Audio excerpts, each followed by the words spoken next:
মঙ্গলবার দিনকে আমাদের বাড়িতে পুজো, আর আজকে চলে গেছিলাম রবিবারে দশকর্মার বাজার করতে, কারণ এত বাজার একসাথে কিভাবে করব। আর এখানে দেখো আমি ঢং করছিলাম। তারপর এখান থেকে চলে গেছিলাম মুদিখানার বাজারটা করতে। জানো সবাই বেশি বেশি দাম নেয়, ঠিক আছে? এই জেঠুর দোকানে কেউ আসবে না, কিন্তু আসলে না, এই দোকানে সবাই আসবে, ঠিক আছে? আর এই জেঠুর কাছ থেকে নেবে।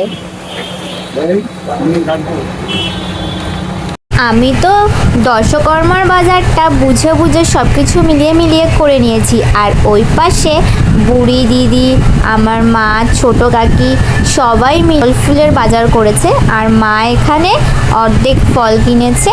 আবার সোমবার, আবার কালকেও আমাদের আসতে হবে বাজারে। আবার আমার বাকি আছে সবজির বাজারটা।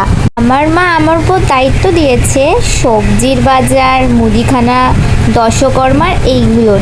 তো কালকের ভিডিও তোমরা দেখবে তো?